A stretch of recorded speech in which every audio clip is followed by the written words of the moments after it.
Welcome, everyone. This afternoon, we have a lineup of brilliant scholars talking about grading graduation through Corpora. We have Dr. Thomas Amundrud and Dr. Michael Maune.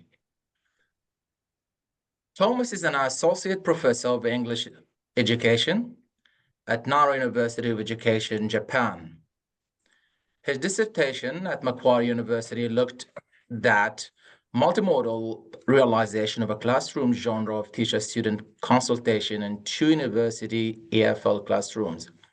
His subsequent research has expanded this to Japanese secondary school EFL classrooms, incorporating legitimation code theory to look at how gestures and classroom semiotic modalities like PowerPoint contribute to the teacher-student co-construction of classroom knowledge.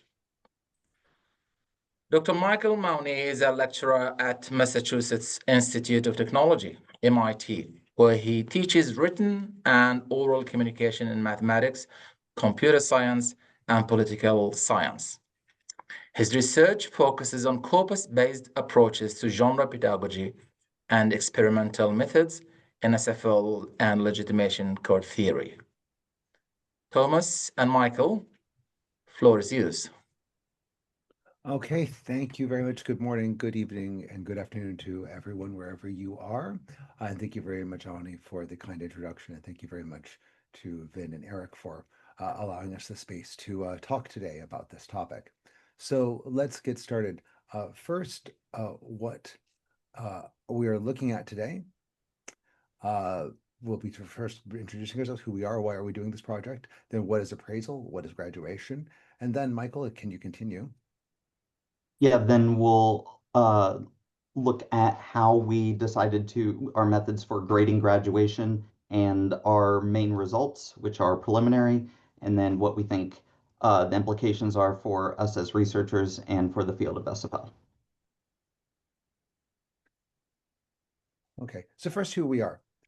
Thank you very much for the kind introduction earlier. But just to give it a little bit more detail, we are both PhDs in linguistics who specialize in SFL. We both use SFL in our pedagogy, both what we teach our students and also how we teach ourselves.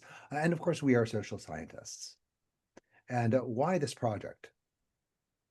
Okay, so during the 2021 COVID pandemic and the explosion of online collaboration, because we were all locked, there were so many lockdowns and we were all doing ERT, we were all stuck at our desks.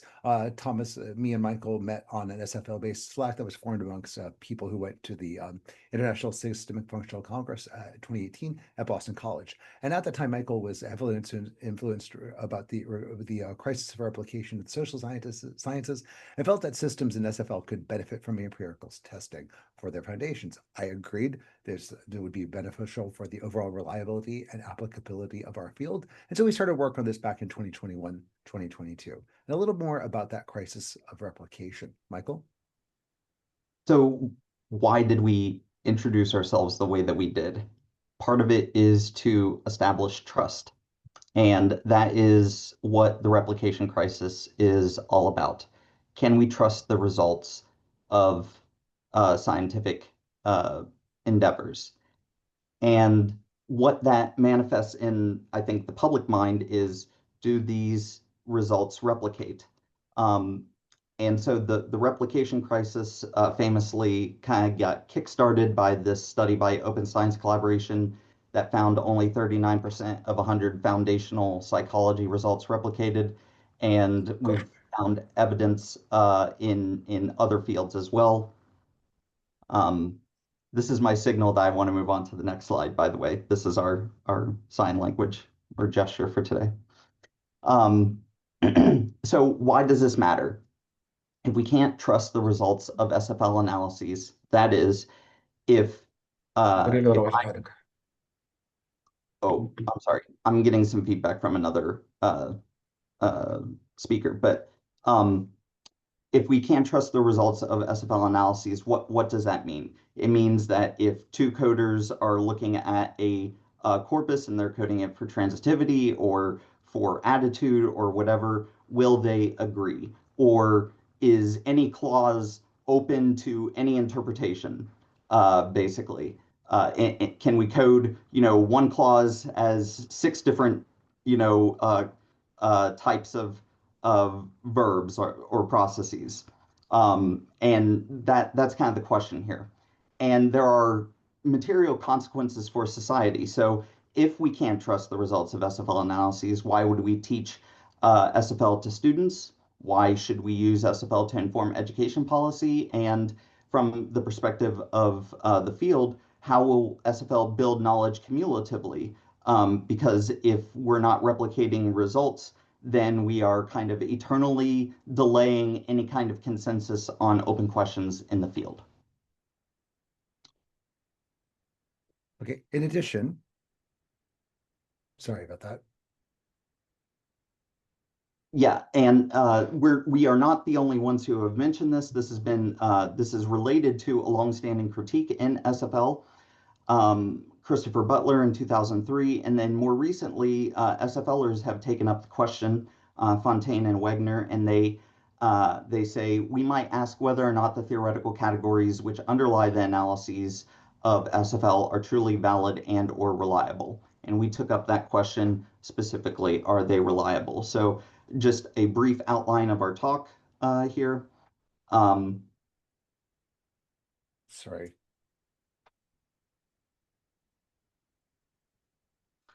We decided to test the reliability of graduation. We chose graduation because it's a relatively simple system, fewer choices, and we wanted to see how well they would replicate as a measure of trust. We chose a small subcorpus of the British Academic Written English corpus, and specifically we were looking at sociology critiques because we thought they likely had a lot of graduation, and they did. And how did we measure reliability? We use Cohen's kappa as a metric, which is a standard inter-rater reliability measure. And Thomas is now going to talk us through a outline of graduation and appraisal. Okay, excellent. By the way, just so you know, Michael, I cannot see anybody right now. So if the sign language is not going to work, just tell me what to change slide if I don't. Apologies. Sounds good. We will use Anyway. verbal communication. Okay, excellent. But anyway, so just to give brief background, of course, this is an SFL conference, so most of you all know appraisal, but nevertheless, for those of you who may not be so familiar with it, it's in the discourse semantics stratum and Merton's stratified theory of context. And through discourse semantics, we can account for meanings in text beyond just clause level. So we're able to capture semantic interdependence in the text as a whole. And appraisal is an interpersonal resource, and it describes the discourse semantic resources of language through which users evaluate and assert claims and tune up or tune down these meanings. And I've located it in the systemic onion, I call it, in the interpersonal, kind of right around in the middle there. Okay. And as a system in the interpersonal metafunction, other interpersonal meanings like mood, modality, modalization, and lexical grammar are often at risk due to the principle of meta-redundancy, and you'll see some of these consequences in our talk, as well as some other resources as well. Now, our focus is in this study on graduation, but we still have to consider this alongside the more prominent appraisal resource systems of attitude and engagement, the ones that have gotten more research. So engagement, speakers encode their points of view towards phenomena through monologic texts, or that maybe give the only author's opinion, or dialectic texts that expand or contract others' voices. In attitude, we look at the feelings and values that are negotiated with readers through affect, judgment, and appreciation. But again, these are not our main focus, because in this talk, we are really looking at graduation. All right, and in graduation, the appraisal resources of attitude and engagement can attain scalability and thus become upgraded or downgraded, excuse me, in terms of intensity. And like Martin and White say in the introduction of their book, Language of Evaluation, graduation attends to grading phenomena whereby feelings are amplified and the categories are blurred. So in our study, we divided the graduation system into 5 levels of delicacy alongside 2 parallel subsystems, one at level 1, one at level 2. So I'm going to walk you through those levels. So at the first level, we have the first big choice, which is between force and focus. So focus assesses prototypicality of an utterance. Okay, and then force assesses the quantification intensity. At the same level of delicacy, there's a parallel system of upscale or downscale, which accounts for accentuation of or diminishment of commitment. And we'll be talking more about upscale and downscale in a moment. All right, so looking at some examples. These are examples from our corpus. These were examples that we both agreed on as representing these choices. So for force, if you remember the show Sex and the City, these characters, one of the essays we looked at talks about this. And it stated that the characters have the perfect division between work and life. So that's intensification. Focus, the CERT program certainly does not support the view that marriage or men will solve the girl's problems. It's Charlotte's perfect marriage failing. So perfect here being the sine qua non, the paradigmatic example of a marriage. Okay, so that's the choices. Okay, so that's focus there. Okay, and you'll notice on this, on the following slide that I don't continue with focus. There's a reason for that. Okay, focus can choose between softening and sharpening. We didn't find any examples of softening in our data that we both agreed on, and there were less than a handful that either of us coded. So we only had sharpening, and it wasn't very common. Mainly choices of force that select between intensity and quantification. And at that same level of delicacy, there's a parallel selection between isolating terms that solely realize grading and infusing terms that also contain evaluative meanings. Okay, so looking at the choices here, okay, for intensification, this one of the essays that we looked at was, excuse me, a study of described ethnomethodology, and you can see this intensification that it was indeed deemed so radical that stories exist of ethnomethodologists being fired from the jobs simply because they were ethnomethodologists. So that's a more intense meaning. Quantification, again, this is a imprecise reckonings of number. Many sociologists deem the extent of manipulative power. Okay. Now, isolating and infusing. Isolating, remember, isolating is when a term is grading another term, so it's constantly expanding. But infusing, that term contains evaluation. We both agree that various in here was infused because it contained evaluative meanings referring to the norms discussed in that text. Okay, so the next level, level 3, this embodies choices just for further delicacy of force. Okay, and specifically looking at selections between degree or quality and vigor or process. Okay, and then choices that are made in quantification between indefinite reckonings of number, mass, or extent. Okay, for degree and quality, you can see in our examples, this was from a profile of a book review of a book about detectives in the West End of London. Okay, and then for degree, that's increasingly likely. So likely is an adjective. All right, so that's degree or quality. Okay, vigor and process, that is caused inherently. Okay, inherently is an adverb. Okay, and you can see that's a clue as to how we actually coded these things automatically through UAM corpus tool. Okay, for quantification, we had numbers, so Hobbes additionally provides, again, imprecise reckoning of number. Mass, we did not have any examples of mass that we agreed upon, and again, less than a handful in the entire corpus. So we have this example from Martin White of a tiny problem. Okay, now looking at extent, okay, that is levels 4 and 5. That's the choices between proximity and distribution, which then entails choices in level 5 of time and space. And we did have some choices here. So time, for example, Sex and the City represents the post-feminist view that women could now have it all. Space, we didn't have any instances we agreed on, and again, not many in the corpus, that nearby or distance. Distribution over time. Okay, that despite a joint account, sometimes he'll moan where 40 pounds has gone. Okay, and then distribution of space, that it's the researcher then further supplemented the figure findings with qualitative data. Okay, so this is a brief overview of graduation. Now we came at this inspired by a study by Reed and Carroll 2012. Okay, and Reed and Carroll, they used inter-rater liability of a corpus comprised of British newspaper book reviews to create a gold standard of appraisal classification that was aimed at automated sentiment analysis. And agreement in their study was reported to be found greater at lower levels in the appraisal hierarchy, with agreement between raters diminishing as the number of categories increased through greater delicacy in the system. And we'll see something like that as well. So what are our research questions? First, we wanted to ask, well, what are the affordances? What are the constraints of using graduation as a system for text analysis? And then the second one is, what issues do coders experience when using their graduation system in text analysis? All right, so next, I'll turn it over to Mike. Okay, thanks, Thomas. So we are, to some degree, replicating Reed and Carroll.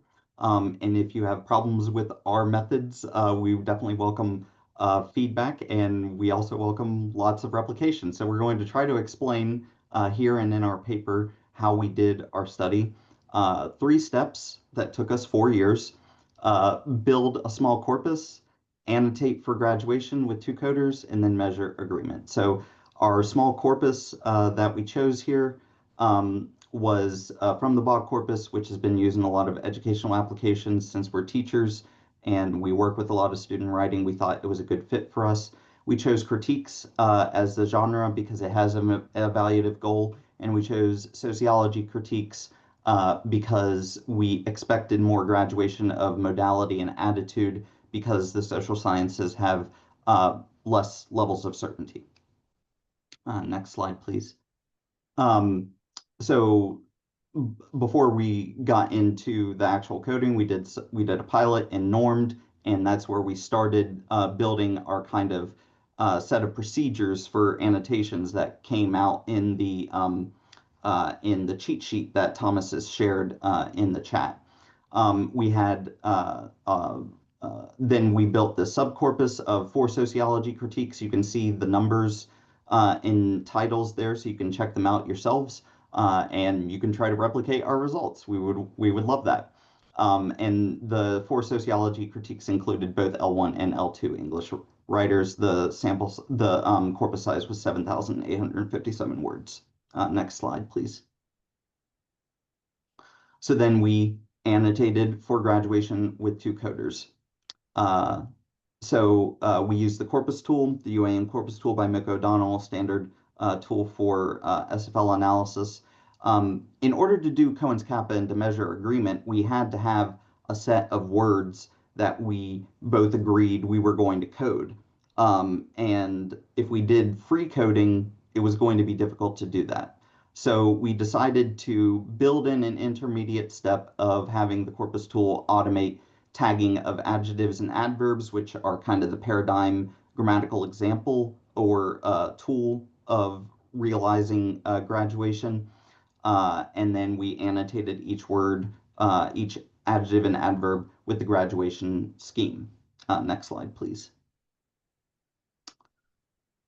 We had independent coding sessions, but we did meet after our coding session to have some kind of norming discussion.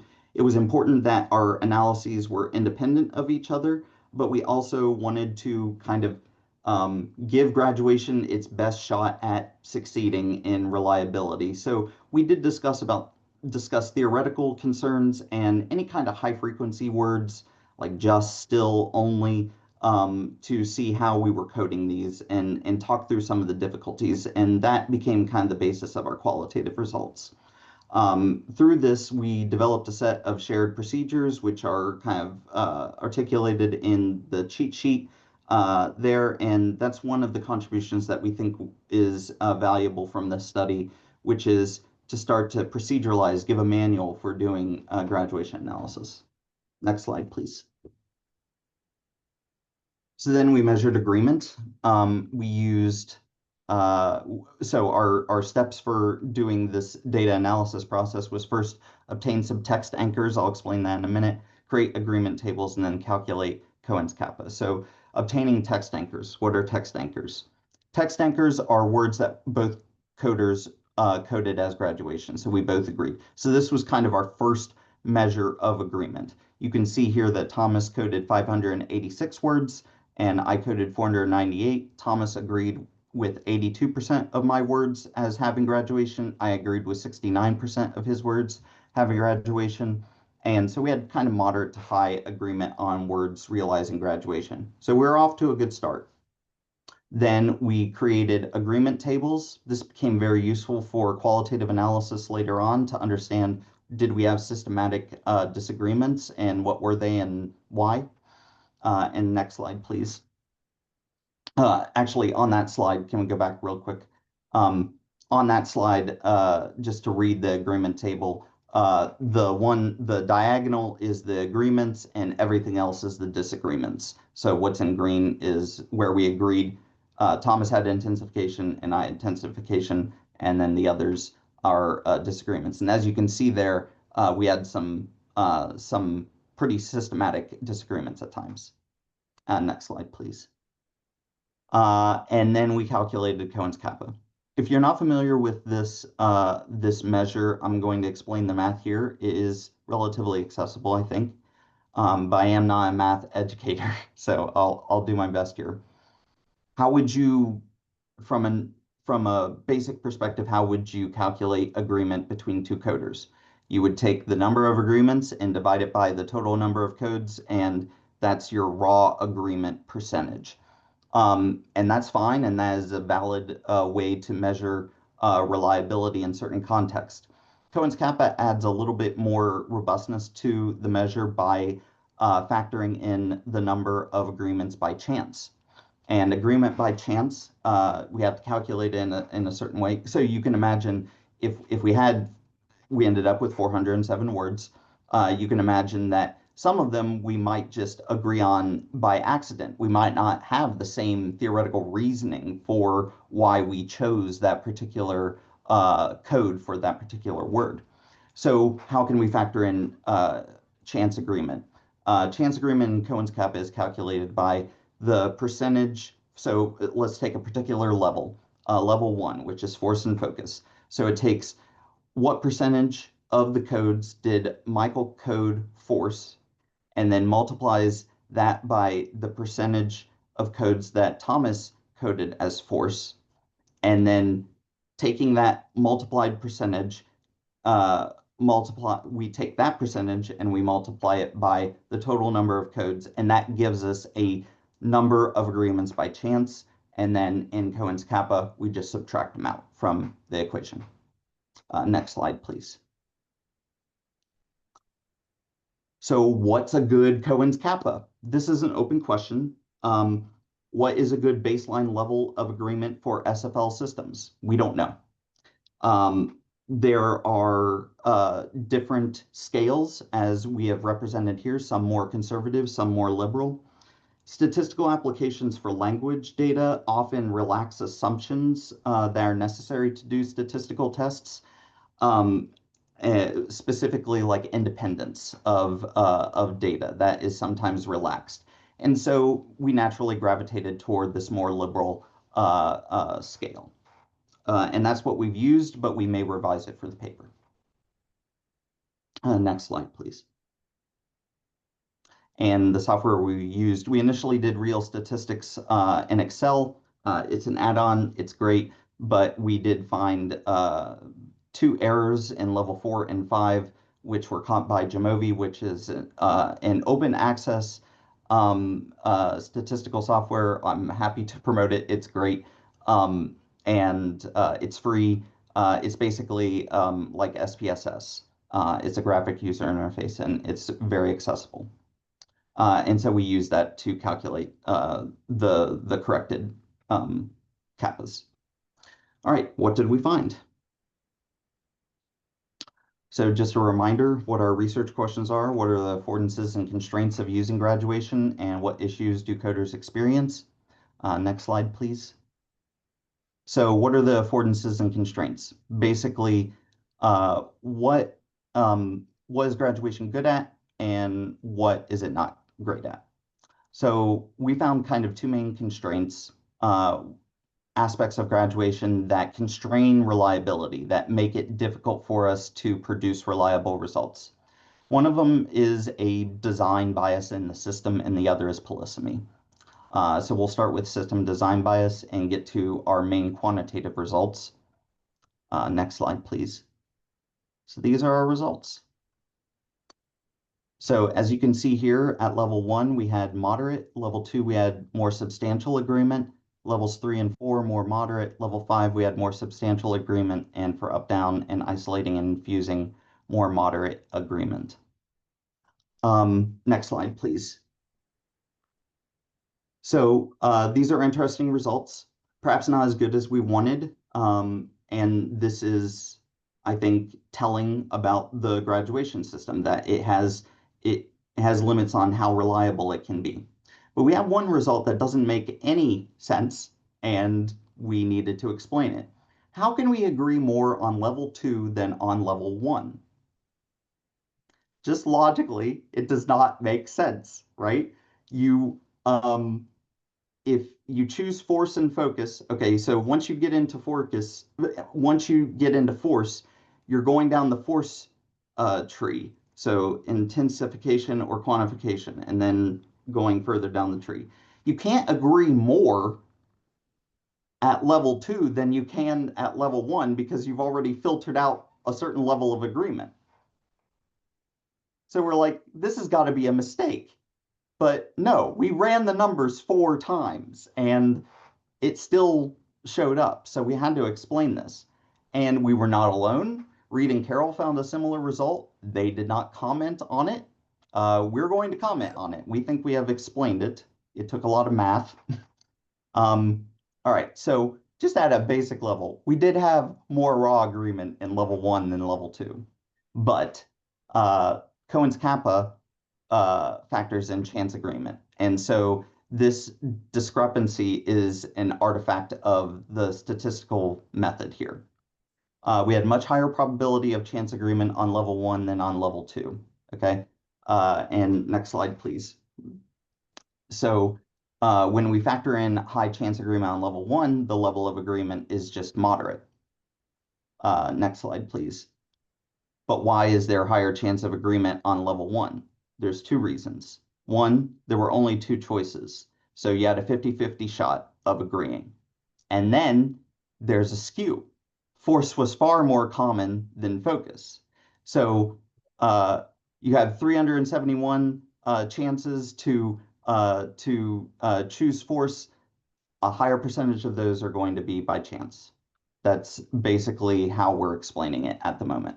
So it's a design bias in the system. Can we move on to the next slide, please? Okay. Well, I just want to point out that about this point, in our corpus, force was much more common than focus, and we speculate that this is going to be common across many different corpora. Absolutely, yeah. Next slide, please. So we can attribute much more agreement to chance on the binary level 1 than we. Next slide, please. Than we can on level 2, where we had 4 choices and a higher frequency of each choice. Next slide. So more choices and wider spread, higher chance of reliability of agreements. And next slide, please. Force and focus, as Thomas just said, is likely to be skewed in most graduation studies. So we can say one constraint of level 1 force focus is an increase in chance agreement. Our second constraint is polysemy. Within the theory of SFL, we accept that language has systemic indeterminacy. So we're never going to get 100% reliability because of polysemy. But certainly, if we're doing science, we want to aim for reliability. So what we did is try to figure out, was there a systematic disagreement? So we analyzed all disagreement types of greater than 10 attestations, seemed like a good round number. Next slide. And we created a typology of explanations for disagreements. Coder error. So one of our codes was inaccurate, and we recognized that and agreed with the other person. We could have honest disagreement where we both maintain our code is accurate, or we could be uncertain. We both cannot decide on which code is accurate because we both see each other's reading. So let's see our results here. You can see we did have high levels of coder error. We had an evolving understanding of the system, but there was also a lot of uncertainty, especially once we started talking through these things the specific disagreements, we were just like, well, okay, I kind of see your point, and then we were just lost. So that constrains reliability. We're not replicating, and we don't have a mechanism to resolve the disagreement. So if we can move on to the next slide. So uncertainty was high for levels 2 and 3. Next slide, please. And this is from primarily polysemous edge cases, like generally and further, intensification or quantification. Next slide, please. Other polysemous edge cases, often and much. Is it number or extent? We got different readings. There were times when we agreed on these specific words, but in these specific contexts with this cotext, we were unsure, and we couldn't resolve the disagreement. And moving on to the next slide. Coder error was high for isolating and infusing, and the writing of this book, Language of Evaluation, it is a theory building book. It is not a manual for coding, and that is a problem because we were using it as a manual for coding, and so we had misconceptions at times. I had problems with the idea of graduation early on. Like, it was really tricky.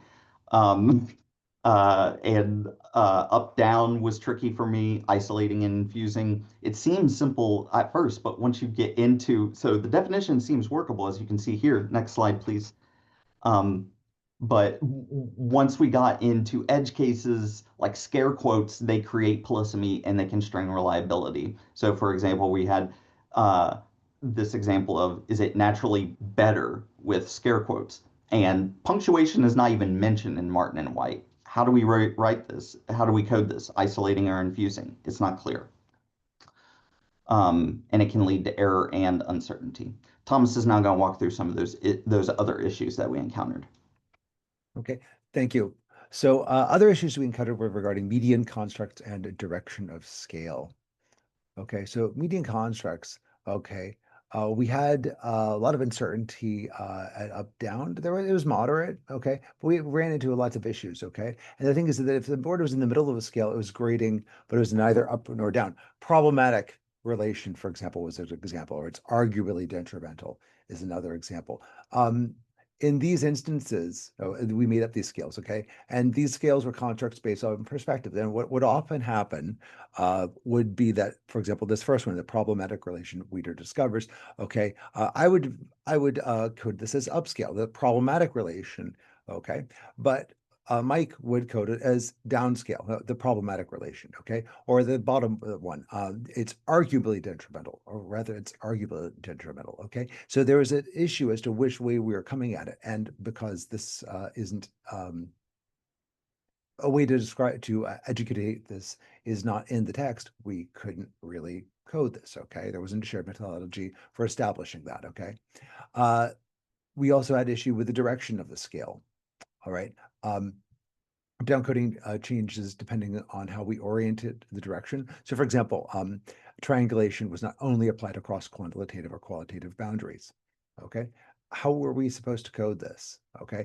And the word only was one of the tricky words that we found, okay? Now, this is from the Oxford Dictionary of English, British English version.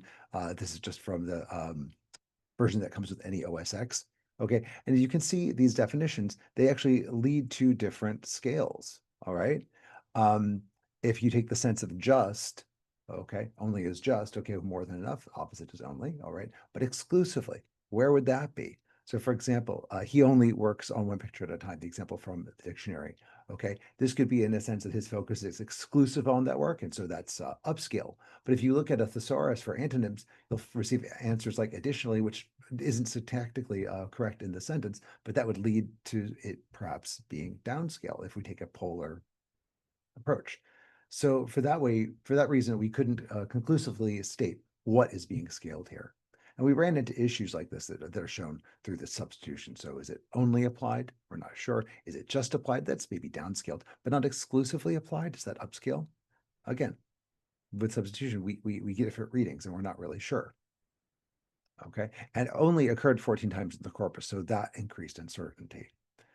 There were some other high frequency words that could be uncertain depending upon the direction of scale, especially if there was contextual factors. This example, this is from the article, the text regarding ethnomethodology.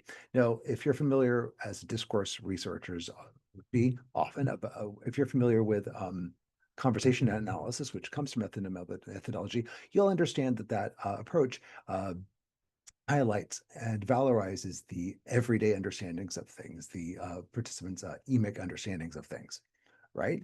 So if talk and action are understood as indexical displays of the everyday world, that could be upscaled. Or are we taking the more vernacular sense that everyday being quotidian, ordinary? That could be downscale. Again, we don't know. I want to add really quick here that part of the issue there is that we're also mapping positive and negative to up and down, and that isn't always a valid one-to-one comparison. Yes. Other high frequency words also were uncertain depending on the direction of scale. For example, still. Okay, you can see these definitions here that lead to possibly different interpretations. Okay, so without a shared methodology for establishing scales, up-down coding was unreliable relative to direction of scale. All right, so these were some of our answers. Mike? Yeah, Thomas, you can go to the next slide. So our main findings, just a brief summary here. Level 1, design increases chance of agreement. Polysemy, median constructs, and direction of scale all constrain how reliable our coding using graduation can be. So let's get into the implications. Next slide, please. Okay, first limitations sorry. though. We got to talk about limitations. Limitations okay. first. Okay. Yeah, forgot about that. Sample size, this is, we're happy to talk about it in questions, but some levels have a good sample size, others do not. That's the long and short of it. Okay, also methodological choices. We limit our study to adjectives and adverbs. Of course, we know that graduation does cover other parts of speech as well, but we only limited it to that for the reasons Mike explained earlier. Also, we didn't handle inscribed and invoked meanings because we found them to be too problematic, since invoked is by definition going to be unreliable. In addition, there was distance between us. Okay, I'm here in Japan, Mike's in Boston. Okay, and while lots has been made of the potentials made through real-time online collaboration, this conference itself is proof of that. Okay, there's so much that we can do with our technology now, but there might be limitations to not being able to see your partner face to face. This, especially in terms of norming. Okay, and then of course, as Mike also mentioned previously, researcher is understanding evolving over time. Coding took over 1 year to complete, and so both of us, even though we were working separately but meeting almost every week, we developed our understandings of the graduation system through the process of coding. Now, of course, before we finished that, before we did the IR analyses, we strove to correct previous errors. Once we realized, oh, maybe I misunderstood that, we tried to fix it, but probably some of those errors still remained. And then last, Mike? Yeah, just is Cohen's Kappa the best tool? Other metrics for intra-class reliability like Chromebox Alpha might be better. Okay, like you were saying to me at one time, Mike, Cohen's Kappa is kind of really looking at grading the graders, right? Yeah. So maybe other ways of looking at it, but again, we were following Reed and Carroll, and they used the Cohen's Kappa, so there's that to consider as well. Anyway, where do we go from here? And more importantly, where does SFL go from here? All right, there are two possible interpretations. One, maybe we just did it wrong, or maybe the graduation system isn't as reliable as it could be, and we kind of think it's probably a little bit of both. All right. Like Reed and Carroll, we did find moderate to substantial levels of agreement across all levels and subdisciplines in graduation, but we do still have the following problem. We did have the following problems, that we do have the following suggestions for research and graduation and for revision of its description, given what we see as kind of a lacuna, things that were left out within Martin and White 2005.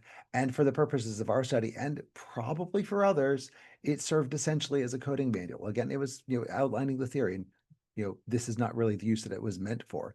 Okay, so maybe we need to do something better. All right, so some of the revisions, and these are more practical revisions, and then we'll get into more radical revisions next. Okay, first thing would be definitely a clear description of upscale and downscale. This is a parallel system at level 1, but we did not see an explicit thematically marked, and thematically marked, I mean, marked in terms of a textual theme. There wasn't a clear heading, for instance. There wasn't a clear thematically marked description of upscaling or downscaling, and that needs to be revised. Okay, Mike, what else?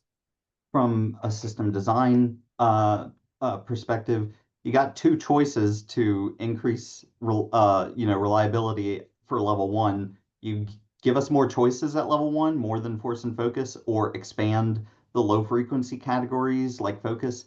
Those aren't good design choices for the theory, because the theory, it's a threat to validity. So the best I think we can do is to do better at proceduralizing annotation, building in tiebreaker mechanisms, and doing more robust edge case analysis, especially on high frequency words like only, just, still.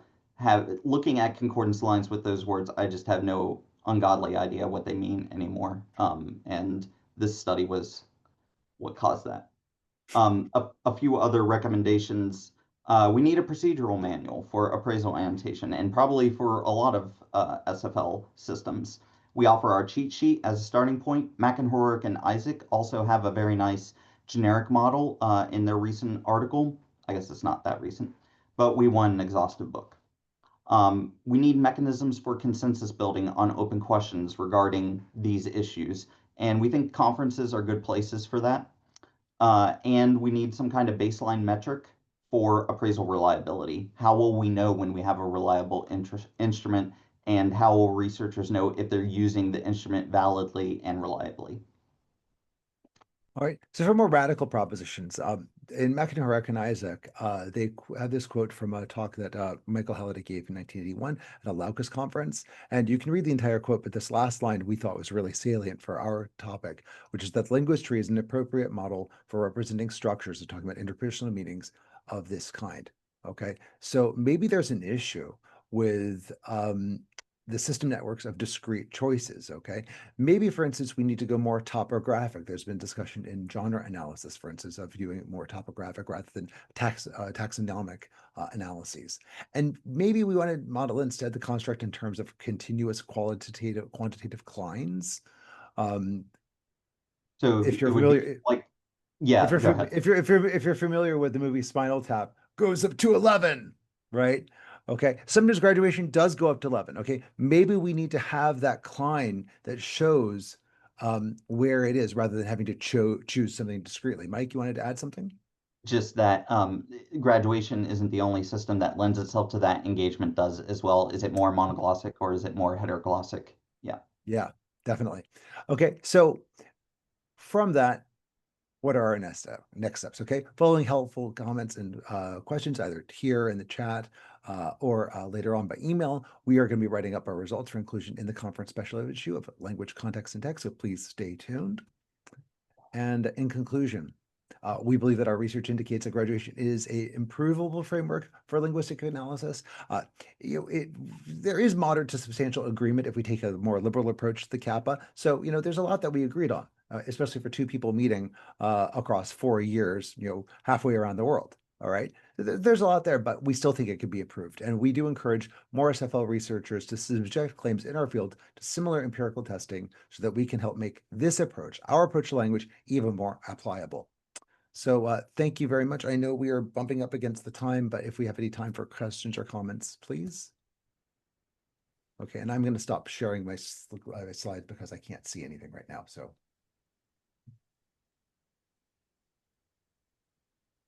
Thank you so much, Michael and Thomas. Thank you for that insightful presentation.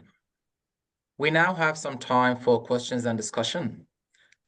Please feel free to raise your hand or post your question in the chat, and I will read them out.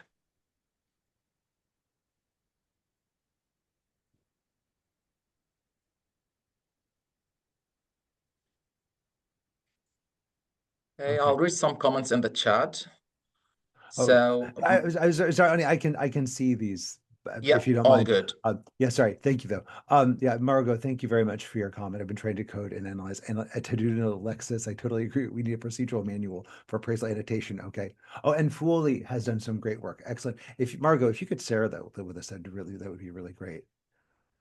Yes, absolutely. Thank you. Anything else? But thank you so much. It's glad to see someone else has had similar experiences.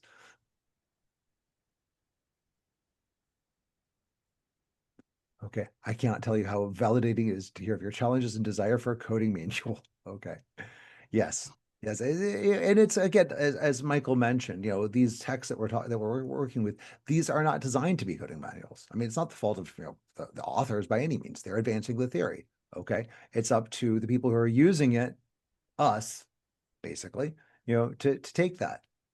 So let's take the challenge and do it. All right, and this is kind of the problem. I mean, this is personal opinion. Kind of the problem when our knowledge is advanced just through these piecemeal conferences, piecemeal articles. It's not all put together.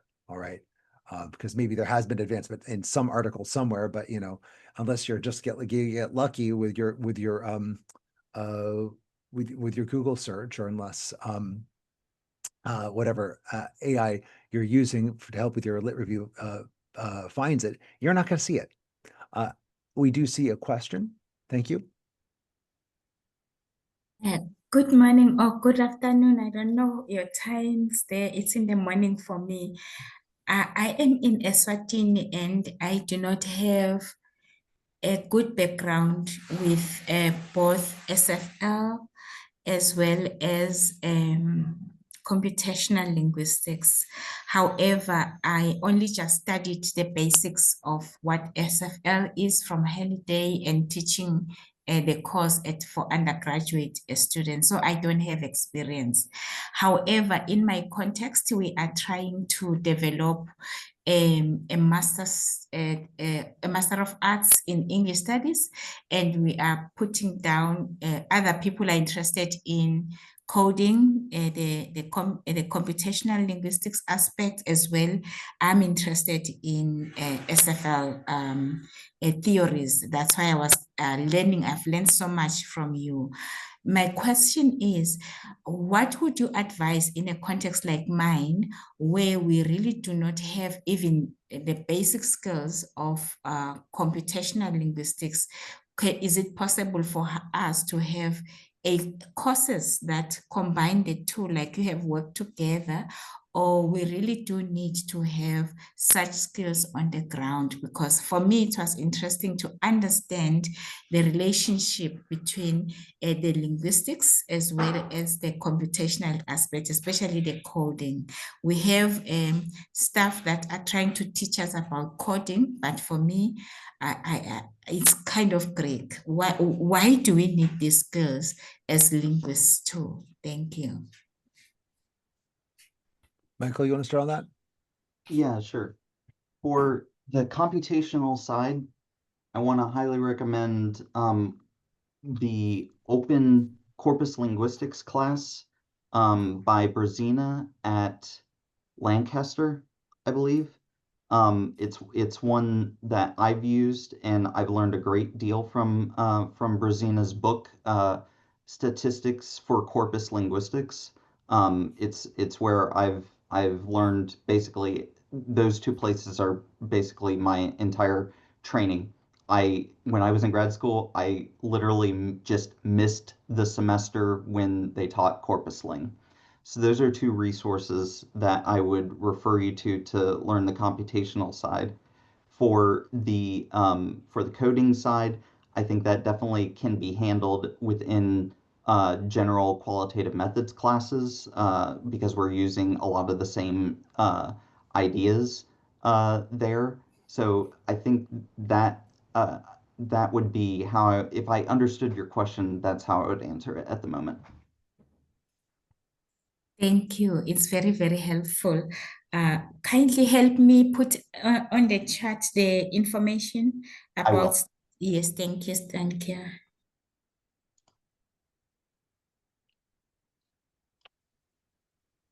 Any other questions, comments?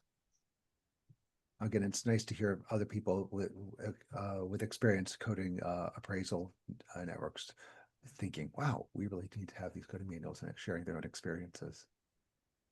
Yeah. But anything else? Yeah, Thomas and Michael. Well, thank you again. Got a question. So I use corpus assisted discourse analysis in my work.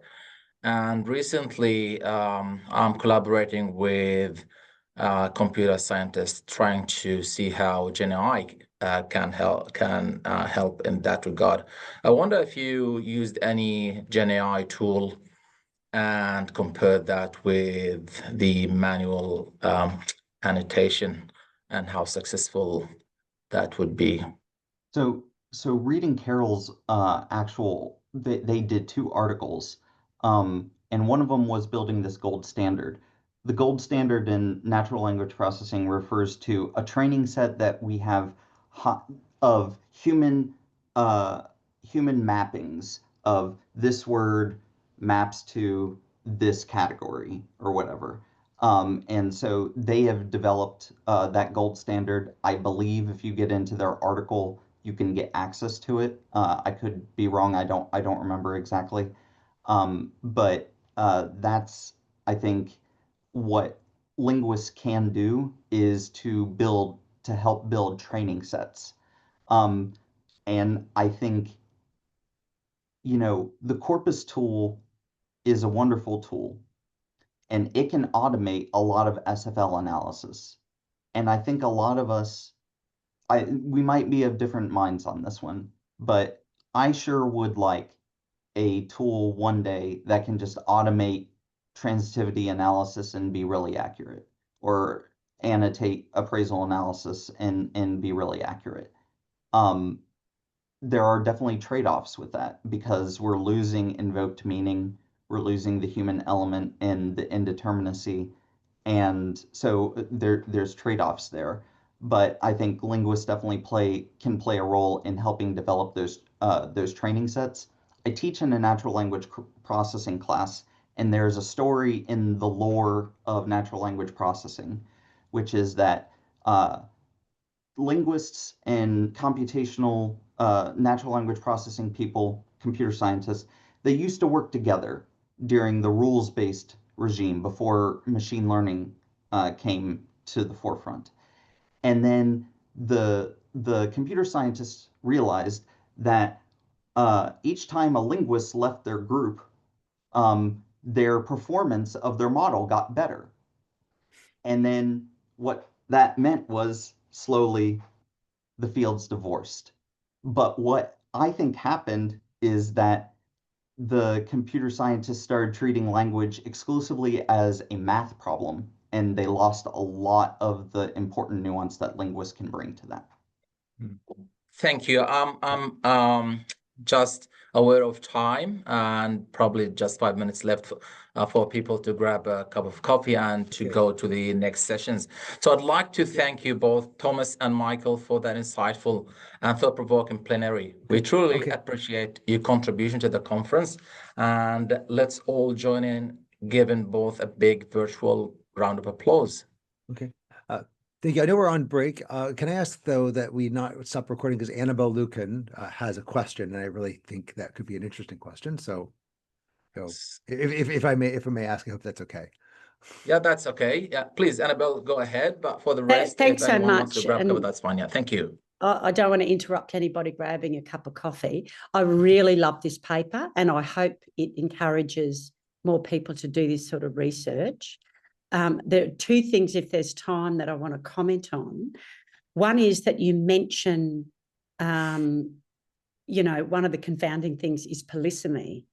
And, this is fundamental to the theory of the sign from Saussure that Halliday embraces as part of his theory. And so you've come up against something that is kind of a deep principle in the theory that is sort of somehow problematic in this mix. And so I really look forward to hearing more from you too as you contemplate that and what potentially it means. The other thing is I've seen the stuff about the lack of replicability certainly in the psychological sciences. I've never seen it before in NLP. So I'd love the chance to see any information about what's going on there.